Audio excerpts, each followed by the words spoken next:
हाँ तो good morning class. हम लोग स्टार्ट करेंगे 12th क्लास सॉल्यूशन का टॉपिक जो हम लोग पढ़ रहे थे राउल्ट लॉ। और हमने कहा था राउल्ट लॉ से रिलेटेड हम लोग कुछ न्यूमेरिकल सॉल्व करेंगे, जिसमें हमने कुछ फार्मूला बताया था आपको। अगर ध्यान देंगे राउल्ट लॉ के फार्मूले को, तो फार्मूला एक बताया था आपको कि लोअरिंग ऑफ वेपर प्रेशर, या हमने बताया था vapour pressure of solution is directly proportional to the mole fraction of volatile substance. मतलब आपने फाइंड किया था PS इक्वल टू, इसको फाइंड किया था आपने PA नॉट XA, ये आपने फाइंड किया था।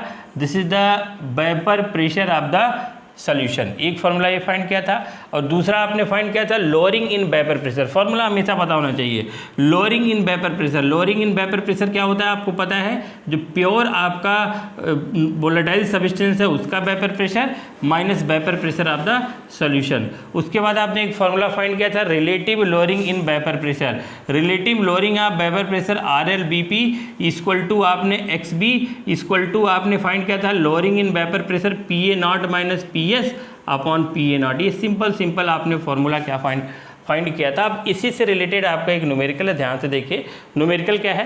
न्यूमेरिकल है कि 6 ग्राम ऑफ यूरिया, हमने 6 ग्राम यूरिया लिया। आप सबको पता है कि यूरिया आपका एक नॉन वोलेटाइल क्या है, आपका सब्सटेंस है। तो हमने लिया है 6 gram urea in 10 gram water at 25 degree C. अगर यूरिया का वेपर प्रेशर, वाटर का वेपर प्रेशर दिया है 22 mmHg एट 25 डिग्री सी, तो आपसे फाइंड आउट कर रहा है, पूछ रहा है वेपर प्रेशर किसका, सॉल्यूशन का। और लोअरिंग इन वेपर प्रेशर क्या होगा, relative lowering in vapour pressure क्या होगा। तो आप देखिए पहले हम लोग वेपर प्रेशर सॉल्यूशन का फाइंड करते हैं। क्वेश्चन में क्या क्या चीज़ें दी हैं आप देखिए। यूरिया कितना है, 6 ग्राम यूरिया है। यूरिया का फॉर्मूला सबको पता है NH2CO NH2, और इसका जो मॉलिक्यूलर मास होता है आप देखिए फाइंड करिए। मॉलिक्यूलर मास होता है इसका 60, अगर ग्राम में है तो इसको हम 60 ग्राम लिख देंगे। और क्या दिया है, 10 ग्राम क्या दे रखा है आपका, 10 ग्राम आपका दे रखा है वाटर। और वाटर का जो मॉलिक्यूलर मास होता है वो आपका कितना होता है आपको पता है, 18 ग्राम होता है। और क्या दे रखा है आपका, दे रखा है वेपर प्रेशर किसका, वाटर का, H2O का वेपर प्रेशर दे रखा है। इसका vapour pressure of the pure solvent दे रखा है। यहाँ vapour pressure of pure solvent 22 mmHg। अब इस तरह से आपको सबसे पहली बात क्या फाइंड करनी है, vapour pressure of solution. Vapour pressure of solution find करने के लिए आपको मोल फ्रैक्शन पता होना चाहिए। किसका मोल फ्रैक्शन पता होना चाहिए, प्योर जो आपने सॉल्वेंट यूज़ किया है उसका मोल फ्रैक्शन पता होना चाहिए। अब आपको बताया मोल फ्रैक्शन का फॉर्मूला क्या होता है, मोल फ्रैक्शन ऑफ XA। अगर मोल फ्रैक्शन आप XA plus XB equal to 1 आपको पता है, XB के बारे में कुछ पता नहीं है तो XA की मोल फ्रैक्शन कैसे फाइंड करेंगे, आपको पता है। आप प्रीवियस लेक्चर में जाएंगे तो मोल फ्रैक्शन का फॉर्मूला बता रखा है, क्लास 11 में भी पढ़ा आपने। मोल फ्रैक्शन इक्वल टू होगा mole of A plus mole of B, और किस मोल ऑफ जिसका मोल फाइंड कर, जिसके रिलेटेड में फाइंड करें, mole of A upon mole of A plus mole of B।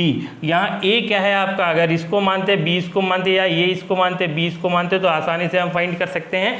अब देखिए अगर हम मोल फाइंड करते हैं किसका, यूरिया का, तो मोल अगर हम यूरिया का फाइंड करते हैं, NB का मोल फाइंड करते हैं, तो क्या हो जाएगा, mole equal to given mass. Given mass कितना है 6/60, तो इस कितना आएगा given mass upon molar mass 1/10। NB equal to आ जाएगा 1/10, और जिसकी वैल्यू आएगी 0.1, तो NB क्या आ जाएगा आपका 0.1। अगर 10 ग्राम वाटर दिया है जिसका मोलर मास कितना है 18 ग्राम, तो अगर हम Na इसका मोल फाइंड करते हैं तो गिवन मास कितना है आपका, देखिए 10 ग्राम है, गिवन मास 10 ग्राम है, मोलर मास कितना है बेटा 18 है। तो इसको अगर फाइंड करोगे तो 2 5 जा हो जाएगा और 2 9 हो जाएगा, तो ये हो जाएगा जो भी 5/9 आपका वैल्यू आएगा। इसको सॉल्व करोगे तो आसानी से मिल जाएगा आपका, कितना आ जाएगा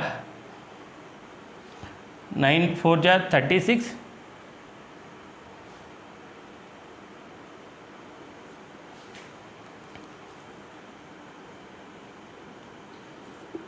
0.55 समथिंग इसकी वैल्यू आएगी अगर हम इसका मोल देखते हैं। क्लियर समझ में आया होगा आपको। अब हम मोल फ्रैक्शन फाइंड करते हैं। मोल फ्रैक्शन आसानी से मिल जाएगा। Mole fraction XA equal to क्या हो जाएगा, Na कितनी आई है 0.55 अपॉन 0.55 प्लस 0.1। तो इस तरह से हम लोग क्या फाइंड कर सकते हैं, बड़े आराम से हम मोल फ्रैक्शन इसका फाइंड कर सकते हैं। अगर हमको ये मोल फ्रैक्शन की वैल्यू निकल के तैयार हो गई तो आप देखिए क्या क्या फाइंड कर सकते हैं। अगर मोल फ्रैक्शन तैयार हो गया तो PS इक्वल टू क्या हो जाएगा, PA नॉट की वैल्यू कितनी दी हुई है 22 mmHg, और यहाँ से हम XA की वैल्यू रखेंगे जो निकल के आएगा, और इस तरह से हम लोग क्या फाइंड कर लेंगे, vapour pressure of solution. Note करिए इसको। फिर हम लोग देखते हैं दूसरा क्या देखते हैं हम लोग, lowering in vapour pressure. Lowering in vapour pressure मतलब क्या होता है, vapour pressure of the pure solvent minus vapour pressure of the solution. तो यहाँ से जो भी वैल्यू आएगी, आप ध्यान दीजिए, सॉल्व करिएगा इसको, क्योंकि ये वैल्यू आप कैलकुलेट करिएगा, जो भी वैल्यू आएगी तो आप PS equal to 22 into XA आपने फाइंड कर लिया है, तो यहाँ PS आपको निकल गया। PS निकल गया तो lowering in vapour pressure find कर सकते हो। Lowering in vapour pressure find करेंगे तो PA नॉट कितना दिया है आपका, PA नॉट दिया है 22 mmHg दिया है माइनस, और PS की वैल्यू यहाँ से फाइंड करके हम यहाँ पुट करेंगे, इस तरह से हमको मिल जाएगा लोअरिंग इन वेपर प्रेशर। जो भी आंसर आएगा आपका, चाहे आपने XA की वैल्यू फाइंड की है तो यहाँ वेपर प्रेशर ऑफ सॉल्यूशन निकला है, lowering in vapour pressure XA की वैल्यू फाइंड करने के बाद लोअरिंग इन वेपर प्रेशर निकला है। जो भी आंसर आएगा कमेंट सेक्शन में आप जरूर कमेंट करिएगा आंसर, हम इंतजार करेंगे आपका, है ना।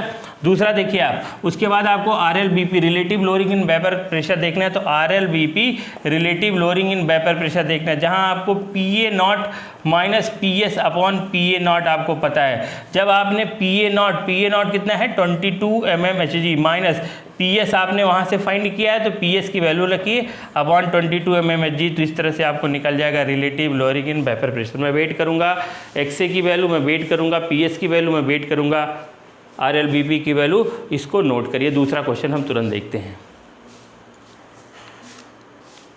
तो एक और न्यूमेरिकल हम लोग देखते हैं relative lowering in vapour pressure Raoult law पे। न्यूमेरिकल क्या है आपका, 36 gram of glucose in 180 gram of water.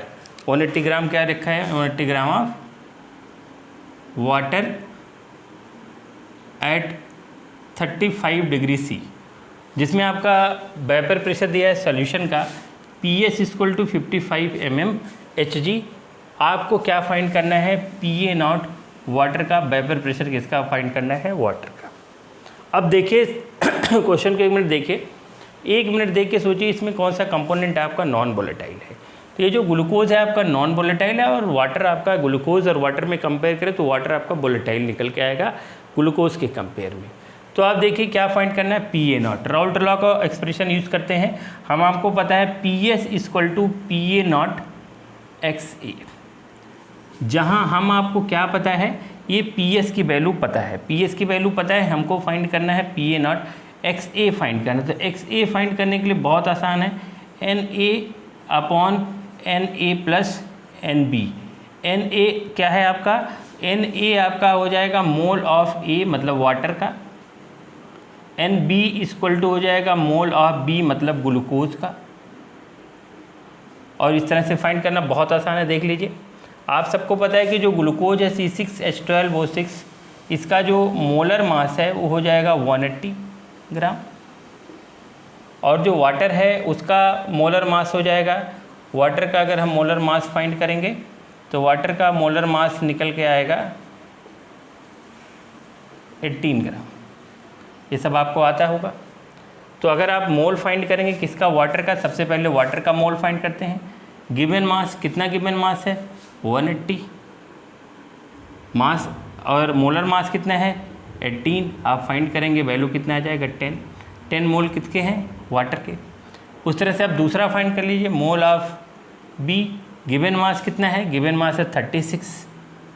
Molar mass कितना है, मोलर मास दिया है आपका 180। इसको फाइंड कर लीजिए जो भी आया वैल्यू आपसे। तो इस तरह से आप हम क्या फाइंड कर लेंगे, XA फाइंड कर लेंगे। XA फाइंड करने के लिए क्या करना है, NA की वैल्यू कितनी आई है 10 अपॉन NA की वैल्यू कितनी है 10 प्लस 36 अपॉन 180। अब यहाँ से हम लोग किसकी वैल्यू फाइंड कर लेंगे, XA की वैल्यू फाइंड कर लेंगे। जब हमको XA की वैल्यू मिल जाएगी तो आपको क्या करना है, इस फॉर्मूले को ध्यान से देखना है। जहाँ हमको PS की वैल्यू दी है, PS की वैल्यू कितनी है देख लो, PS की वैल्यू है 55 mmHg।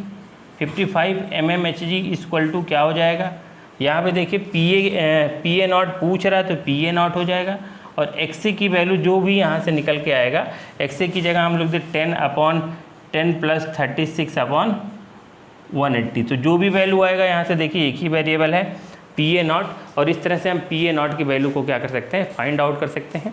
अब आपको क्या करना है, इस क्वेश्चन को सॉल्व करना है। सॉल्व करने के बाद सबसे रिक्वेस्ट है कि कमेंट बॉक्स में आप यहाँ पे XA की जो वैल्यू आई वो आपको बतानी है, और यहाँ पे आपका PA0 की जो वैल्यू आई वो आपको बतानी है। मैं जानबूझ के इसको नहीं बता रहा हूँ, सीधा सीधा लिख सकता हूँ, बट कमेंट बॉक्स में मैं आपका इंतज़ार करूँगा कि आप लोग इसका आंसर बताएंगे। दूसरा न्यूमेरिकल देखते हैं इसके बाद।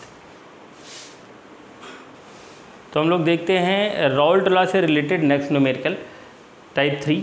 यहाँ आपका 10 gram of non volatile solute, कौन सा नॉन वोलेटाइल सोल्यूट है कुछ पता नहीं है। 10 gram of non volatile solute in 100 gram of water में दिया है। अगर सोल्यूशन का जो वेपर प्रेशर है 750 mmHg है, तो आपको फाइंड करना है molar mass non volatile solute का। तो सबसे पहले कोई न्यूमेरिकल सॉल्व करने से पहले हम उसका गिवन, जो भी वैल्यू गिवन है उसको लिखते हैं। क्या क्या गिवन है, ये आपका दिया है, मोल दिया है, ये दिया है सॉल्वेंट कौन है, सॉल्वेंट प्योर सॉल्वेंट ए कौन है, वाटर है, और इस वाटर का अमाउंट दिया है 100 ग्राम गिवन है। तो आपको अगर इसका मोल फाइंड करना है Na इक्वल टू, क्योंकि यूज़ होगा इसमें, Na equal to given mass 100 और मोलर मास कितना होता है 18। अब अगर सॉल्व करोगे तो कितना आएगा 55.5 समथिंग, ऐसा कुछ आपका आ जाएगा मोल ऑफ वाटर। अब देखिए जो सल्यूट है उस सल्यूट B है ना, पता नहीं कौन सा सल्यूट है, नॉन वोलेटाइल है, और इस नॉन वोलेटाइल के अमाउंट कितना दिया है 10 ग्राम दिया है। और इसका अगर हम मोल फाइंड करेंगे NB, तो गिवन मास 10 है, अब मोलर मास आपको फाइंड करना है। तो ये पता होता तो हम फाइंड कर लेते, बट पता है नहीं।